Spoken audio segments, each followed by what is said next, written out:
Every time we turn around, there's either a local, state, or some kind of federal regulation that causes us to do more paperwork, not something that adds to our business, but something that distracts from our business. I'm not sure I could start my business today, heavy civil contractor. I'd need 2 people in HR and probably a full-time attorney to get through the bureaucracy of red tape that this government at all levels is putting on small businesses right now. The balance of the United States Senate might be sitting right here. Joe Day, thanks for joining me. I appreciate it. John, thanks for having me on. I really appreciate being here with you. All right, so I don't know when it was, 8 months ago, you stumble in my office and you say, yeah, I might want to run for Senate. What the hell's wrong with you? Who wants to run for Senate? And I was like, hey, you're going to have to win a primary. This is going to be a tough thing for a pretty moderate Republican to be able to do. It's a hardcore thing. Congratulations on winning a primary. I got to tell you, I'm kind of amazed that the most electable guy made it out. That hasn't been the norm for Republicans in this state. Yeah, we built a big tent. I've been working hard. You see me all over the state. Before the primary, I was 60 of the 64 counties, some of them 2 and 3 times. We got great GOP Republicans. We got Trump Republicans. We got a lot of independents that got into this race, and we had a lot of ticked off Democrats that actually came across the aisle and supported my campaign. If you look at the primary, you'll see that we had 235,000 independents that voted in this primary, this Republican primary. Would you concede you were a beneficiary of the new law that allowed unaffiliated voters to vote in Republican or Democratic primary? They chose the Republican primary. And I think that really helped you out. I would agree with that. We have a lot of independents that have come our way, and we're not going to lose them here in the general election. They're with us permanently. That's the part that I found pretty intriguing. I've got to be honest, I'm not wild about the law that unaffiliateds can vote in other parties. It is the law, but when you can attract those unaffiliateds to vote for you in this primary, they're going to vote for you in the general. They're invested. So you've picked up hundreds of thousands of voters that I think are going to follow you all the way through. They got some skin in the game. Well, they do, and they're excited about this candidacy because, we're not so far right that we can't do good things for Colorado, and I think that's important. I am more moderate than a lot of the people that were running in the Republican primary, especially the guy defeated in the primary, Representative Hanks. But that's a good place to be. Has Ron endorsed you? I haven't heard a word from him since he left the state. I don't even know if he's around anymore. Okay. And by the way, I think Ron Hanks would make a fine United States senator. I don't think he could ever become a United States senator from Colorado. Maybe from a hard right state, but not from Colorado. And I think voters understood that. They didn't want you to win this primary. The fact that they spent, $4 million? Was that what they put in? Eventually it was 10. Oh my Lord. $4 million on TV ads. And then they did about 15 mailers that got sent out to about 500,000 people here in Colorado. For people who don't follow that, this got national attention that the Democratic Party and its operatives spent $10 million playing in a Republican primary to try to get Ron Hanks, and not you, to win. This was what happened years ago with Missouri. In Missouri, also happened here with Dan Mays. When Dan Mays won, but it only cost them $500,000 to do that. Yeah. Here they tried with $10 million, and it backfired. And it tells me they really didn't want you to win, because that $10 million would have been well spent, because it would have saved them $30 million in the general. Well, they're continuing to spend now. They've dumped another $5 million in. When I am elected here in November, I'm gonna thank Senator Schumer for putting that $10 million into the race to force me to look like the more moderate. That's exactly where I am, and that's where I'll represent Colorado. So he did a great job of shifting. Currently, though, I'm now back to MAGA Man. I don't know if you've seen any of the commercials and gun toting. It's kind of yeah. I saw the gun toting one. I saw you were responsible for mass shootings. It's so bizarre that in the primary, the same Democratic money was being spent to turn you into a Democratic pansy, that you were too liberal for Colorado, that no real Republican could vote for you, that you were a gun control fanatic, and now you're a pawn of the NRA.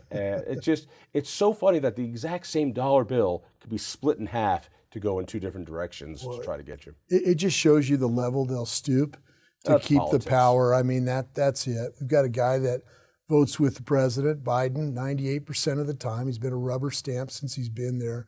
And the failure I see of the Democratic Party is their failure to talk about the issues that are important to working Americans here in Colorado. They're not talking about the inflation that they've caused. They're not talking about the record crime. They're not talking about price of gas, price of groceries, this looming bill we're going to get from our heating bills coming at us this winter. Those things seem to be off the table. Let's talk about a couple of those. I paid for most of my college. My folks were more than supportive. They put in a lot of money to help me get my college education.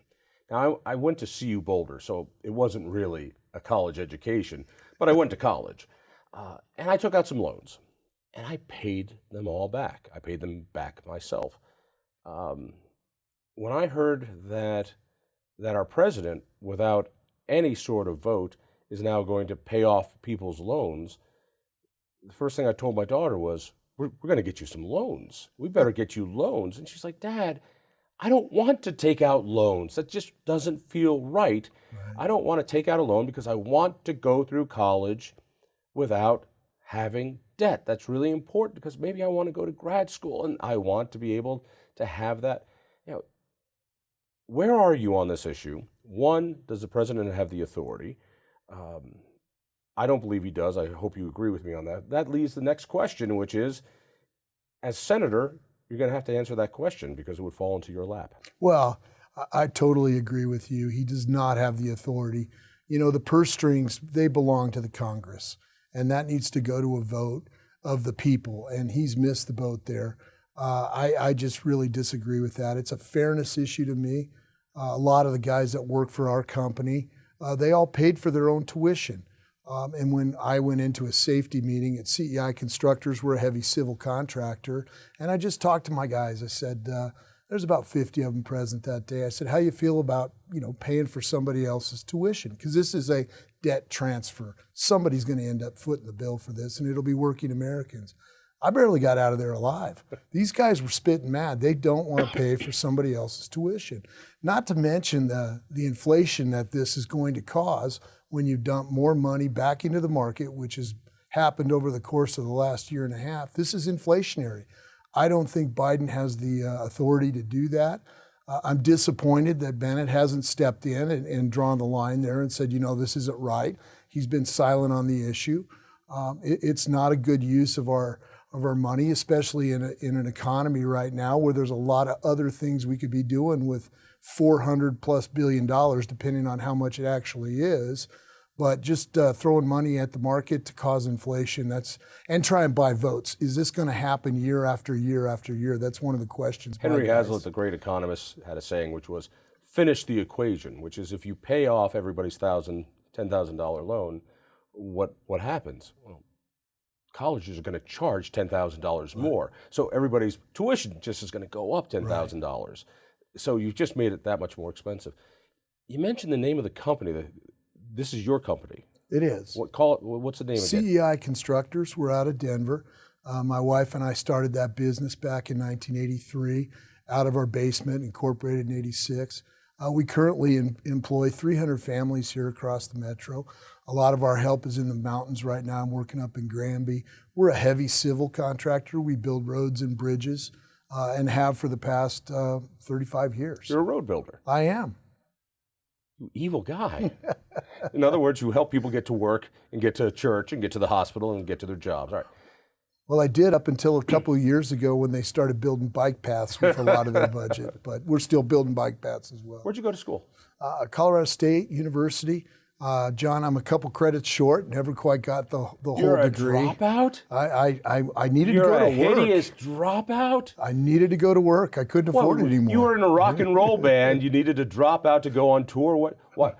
How many credits short are you? I'm 3 credits short. Mom was never very happy about this, I'm going to tell you. She actually offered to finish the degree. I could see her now going, oh, he didn't go to college. close. He's gonna be a senator. The shame. The shame. All right, so what I love about this, one, you went to a Colorado college. I did. All right, I believe Bennett went to Yale because he's Yale. He definitely comes across as Yale.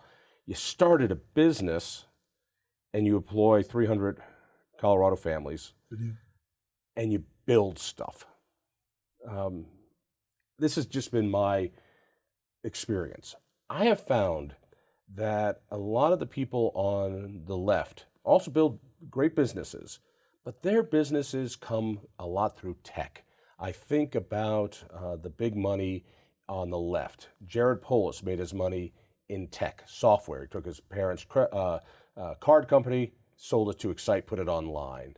I think of Tim Gill, who did a software company. Rut Bridges did another software company.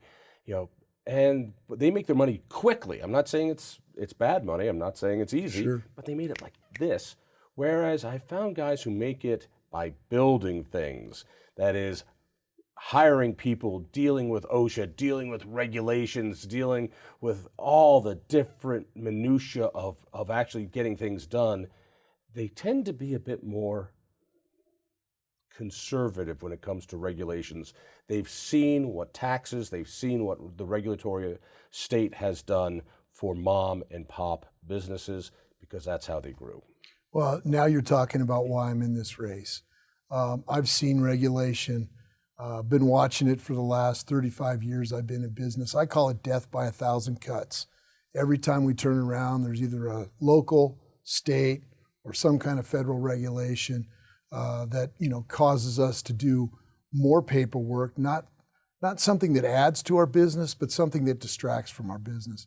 I'm not sure I could start my business today, heavy civil contractor. I'd need 2 people in HR and probably a full-time attorney to get through the bureaucracy of red tape that this government at all levels is putting on small businesses right now. Be difficult to start. And that's one of the reasons I got in this race, is I believe that I could really help the Senate start talking about NEPA reform, start talking NEPA? about, yes, National Environmental Protection Act. If you look at some of the permitting that's taken place within our state, I can give you some examples. We just finished up the work out at Chatfield Reservoir, great project, funded by water providers here in the metro area, Denver Water. They got in, they've allowed us now, they rebuilt the reservoir out there to accommodate 12 extra feet of what we call free water that runs in April, March of every year. And that's enough for 20,000 homes here in the metro for an entire year. You know our woes when it comes to water. That permit to get that working is 27 years to get through the process. I'm also working in Granby right now. We're rerouting the Colorado River around the Whitty Gap Dam. By the way, Senator Bennett showed up to break ground. My guys are still there today doing the work, which is kind of an oxymoron when you look at this race altogether. But that permit started in 1997. We just broke ground in June. Now there's a water project that's actually going to help the fish. It's going to help the dam be more efficient, and it took 25 years. Those are the kind of issues that are going on within the federal government right now that I think I can be very helpful in trying to streamline some of those processes. Let's talk about, I think, the issue of our time right now, which is inflation. I don't know how old you are. I'm almost 58 years old. Young man. Young man.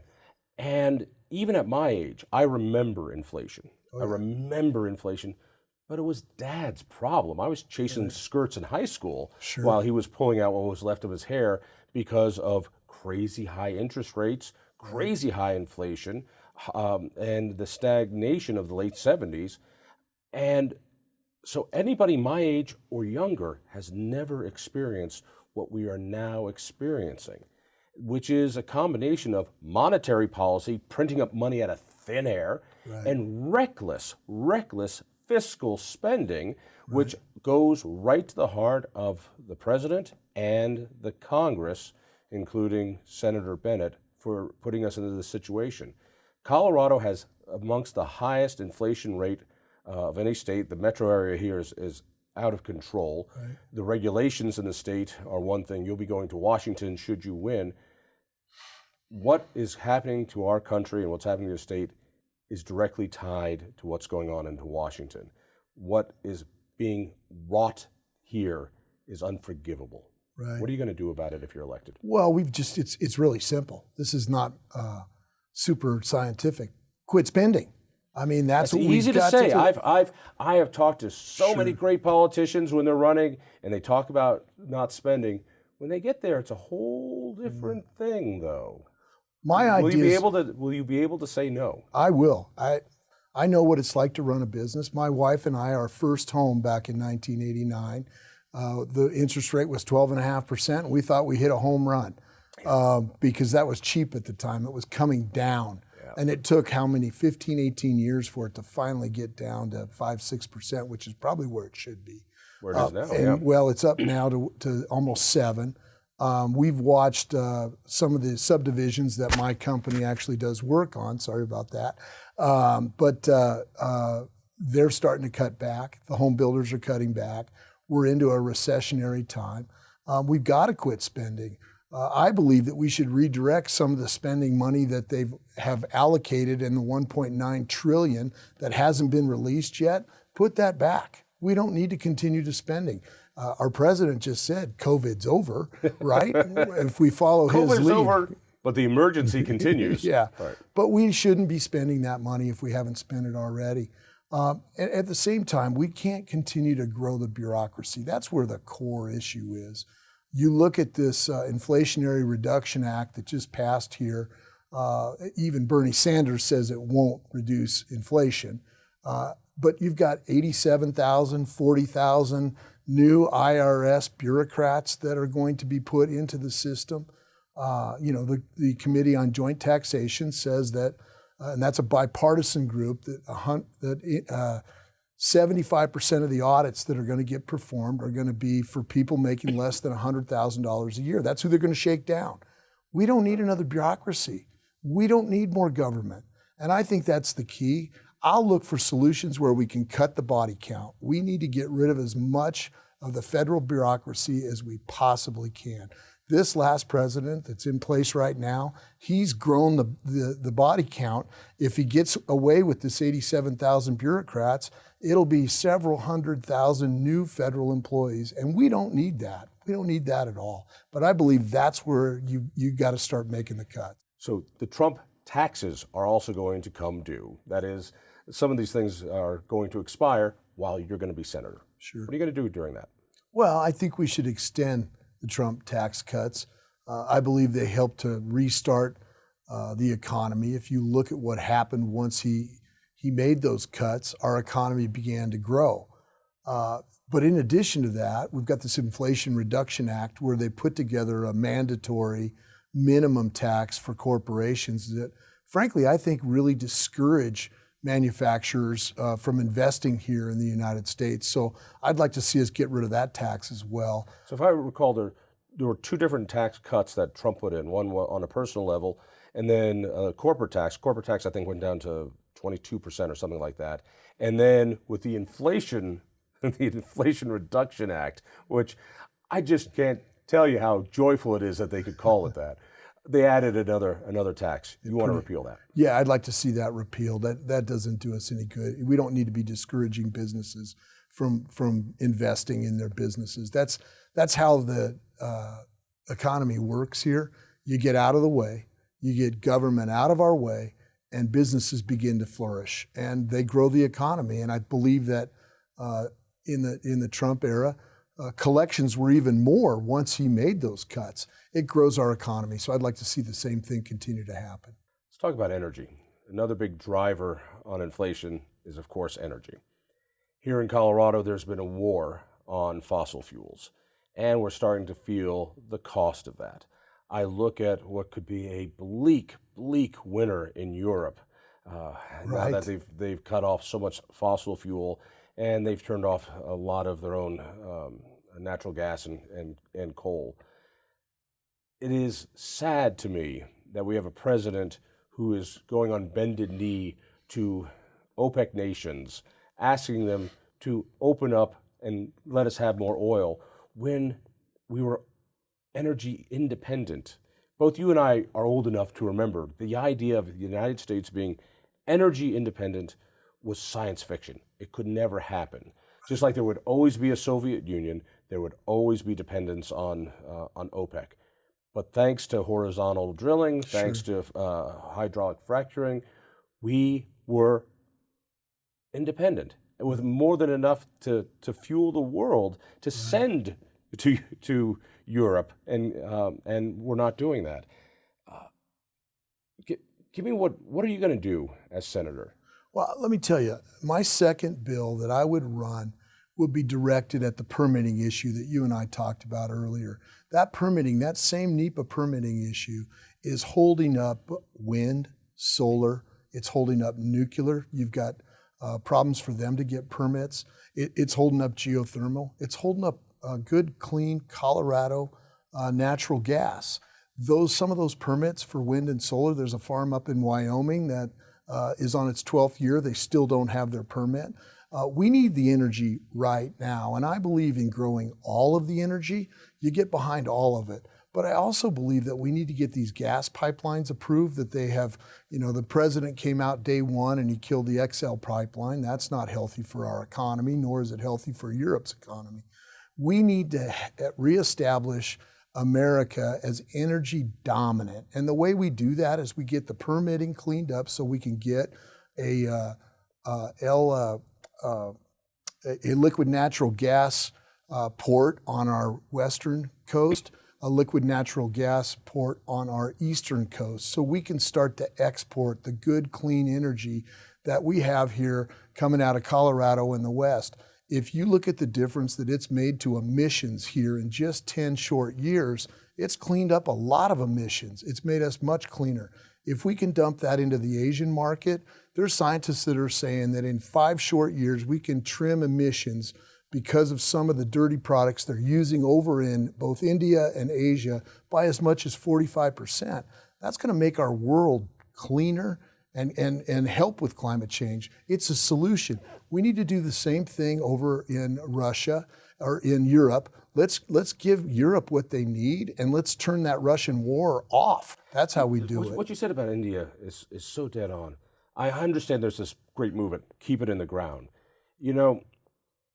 For a African household or village that's burning dung to cook food, switching to wood is better for the environment. Switching that wood to coal is then severalfold better. Switching that coal to natural gas is severalfold better. And so when we can take this natural gas and use it elsewhere in the world to supplant dirtier fuels, the world is better off. And oh, by the way, as an added benefit, America's better off too. And what a shame we're not doing what's right for America and what's right for the world. Well, these are great paying jobs that we bring back here to America, not to mention the dagger we would put inflation by lowering the cost of fuels. When you look at agriculture, when you look at everything that comes to our house right now, it's all delivered in a truck and it all pays a diesel bill. If we can lower the price of fuels here, we're going to help with the inflation that they've caused right now. You mentioned this would be your second bill, making me wonder, well, what's that first bill? That first bill is directed at our border. I believe that it's time that we secure the southern border. I would like to see us take the money that they just approved through the Inflation Reduction Act, that was going to go at growing a bureaucracy of IRS agents that, by the way, are armed now. I didn't really realize that. And take that cash, let's direct that at our southern border. Let's complete the wall down there. Let's hire more border patrol. Right now they're being run over. Let's clean up our immigration system so we streamline it. People should be able to predict how long it's going to take to get here legally. We need to open those gates up and let them come here legally so we know who's here. At the same time, I would give the Dreamers their citizenship. They're here through no fault of their own. And then whatever's left over in that bill, I would redirect that to our local cops, our local sheriff's departments, and give them money to start financing and start to raise the pay for patrolmen. We need more cops on the ground here in Colorado. We have a 30% rise in crime that's occurred over the last year and a half, 2 years, on the watch of Michael no Bennett. Crime here, Oh, come my on. goodness. Number 1 in auto theft, number 1 in bank robberies, number 3 in violent crime here, our state is, not to mention this fentanyl problem that's killing our kids. This is also a border It's a problem. border problem. It's directly from the border. I got a really good friend of mine, lost a 25-year-old daughter here 2 years ago.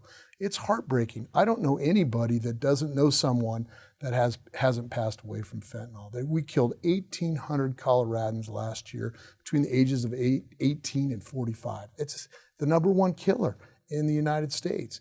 Why aren't we doing something about this? It's easy. Let's secure our border. Your old man was a cop. He was. Tell me about that. 30-year veteran of the Denver Police Department. His claim to fame was he restarted the mounted patrol horseback. So my brother and I got to train horses for him while we were kids. We'd ride him on the weekends. He was in charge of the Vice, and as a kid growing up as the son of a cop, your number 1 priority is do not do anything to embarrass your dad. So we walked a pretty straight line in our house. So, crime in Colorado, I mean, next to inflation, crime is the issue. How much of that do you really think is a national issue compared to a local issue? Seeing how much of it is happening in other cities, I have questions. Sure. As a senator, what do you do about crime? Well, I think it's a combination of both. When you defund, demoralize, and you take away a person's integrity for their job as cops, and you devalue that job, I think that is something that happened nationally. And so cops have been looked down upon over the last year and a half. It's funny, all of a sudden now, people want to see a lot of cops because this crime has grown out of control. At the same time, what we've done here within the state, as far as holding people accountable, when I talk to the cops, Chief Pazin, I talked to Sheriff Schroeder in Jefferson County, and they tell me that they can't hold people accountable. They'll arrest somebody for stealing a car, and they're back on the street 6-7 hours later. We're not holding people accountable. And that's on the DAs. That's on some of the people that have passed bad bills, as you've written about in the past, through this last couple of years of legislation. They have gutted our ability to hold people accountable. So it's a twofold problem. You know, the border issue is a big part of that. The vilification of police is another part of that. The idea of defunding the police is a big part of that. But also the putting up with the homeless. And this is a thing that goes in and out of style of celebrating homelessness. And it's more of a local issue than a national issue. But I see other cities around the state of Colorado handling the homeless problem much better than places like the city and county of Denver. You betcha. You go down to Colorado Springs, and Mayor Suthers has done an absolutely phenomenal job down there. You see the effort that Mayor Kaufman is putting in place now to get his city back under control. It's about, we need compassionate places to put people with addiction, with alcoholism. We've got to get them off the street. I see it around my business. We own the Mile High Station and the Ironworks Event Centers located right there at the corner of Colfax and I-25. And so we're continually cleaning our parking lots up from needles. Just like any other it's- business in Denver now. So there's a cost associated with this. We've that done a lot of business- events at Mile High Station. I had no idea until recently you own that place. Well, thank you for your patronage. I Pretty cool appreciate it. place. We're open for Bronco Sunday. Give you a little pop in there for come down, have a beer with us. We're going to be open Thursday night this week. So, but it's been a great business, but it is really difficult to keep the place looking well because of what's going on with the homelessness issue down in Denver. A couple real quick questions. Let's get to the campaign. This is a big thing. You've never run for anything like this. What are you going to do? And I know there's a lot of platitudes. Are you enjoying the campaign? Oh, I love the campaign. Oh, is it hard? No, we're loving it. How's it? Well, we're going to win because nobody says no. I think this is bad. How are you going to win this? You're talking about a guy who's an entrenched politician who has lots of money, lots of connections, who's in with the media, who's got as much money as he needs with phone calls, who's got a lot of dough in the bank. What's the key to winning this race? Well, first off, the issues are not on Michael Bennett's side. His badge of honor is $20 trillion worth of debt while he's been in the Senate. He voted yes on a $1.9 trillion rescue plan that has done nothing but push inflation to 15.6% here in Colorado. He has not stood in for the cops. He hasn't, back when they were having the mostly peaceful protests, crickets, he was talking how bad our system was on the floor of the Senate and how we're next to Russia, which is not. Our prison system is that of Russia. Exactly. So he's not wearing a lot of badges of honor right now. Cost of gas. His party has gone out of its way to get rid of oil and gas here in the United States. So the issues are on my side.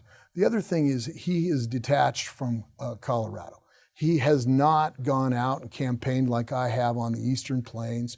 He no-showed me at Club 20 here last week on the Western Slope. By the way, that's an amazing thing. Yeah. So Heidi Ganahl had the same treatment by Jared Polis. And for those who might not know, Club 20 has been traditionally the kickoff debate for debate season. You don't miss the Club 20 debate. That's on the Western Slope, usually in Grand Junction, and that is the must-attend thing. It's just, this is how we do it in Colorado, if you know Colorado.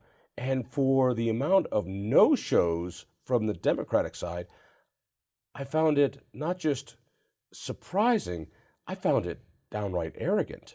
Well, they just don't seem to care about our Western Slope. Maybe they got it down. They don't. Obviously, they don't feel they need rural Colorado. Sure. Well, I can tell you people over there are not happy that they didn't show up. I've been showing up. I've been over there 12 times now, just during my campaign. The other thing that I think is important is Pueblo. Pueblo's been a spot where it can really move an election one way or the other. We're going to do really well in Pueblo. I've been down there 7 or 8 times now. That community is really upset about what's going on with inflation, what's going on with the cost of groceries, what's going on with the cost of gasoline, what's going on with their crime down there. It might be a Democratic stronghold down in Pueblo, but let's remember, they voted for Trump in 2016. This is not Boulder County type of Democrats. Right. Yeah, these are working class, hard working folks. We'll do well down there. We're going to win Adams County. That's a working staunch of people up Thornton, Westminster, those areas.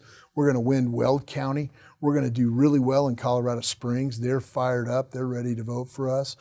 And then we've got the center of Denver, which I've been focused on. I've been a business owner here in Denver for 35 years. I know Denver people very, very well. I know working Americans that are there, and they're fed up with the same thing. This is not rocket science.